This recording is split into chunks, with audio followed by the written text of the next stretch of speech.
Assalamualaikum warahmatullahi wabarakatuh. Bagaimana kabar kalian? Semoga selalu diberi kesehatan serta rezeki yang cukup. Perkenalkan, kami mahasiswa KKN Universitas Muhammadiyah Gresik. Pada kesempatan kali ini, saya akan sedikit memaparkan tentang etika saat batuk dan bersin.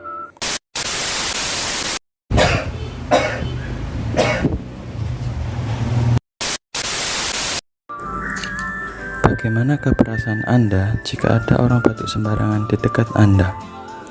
Ilfil, sebel, atau biasa aja? Perlu kita ketahui bahwa pada saat batuk dan bersin, kita bisa memercikkan hingga ribuan bahkan jutaan partikel kuman dan penyakit. Oleh karena itu, penting bagi kita untuk menerapkan etika batuk dan bersin, agar kita tidak menularkan kuman dan penyakit pada orang di sekeliling kita.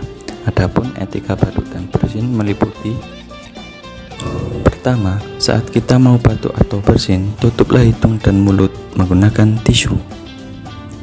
Kedua, jika lupa membawa tisu, tutuplah hidung dan mulut menggunakan lengan atas baju.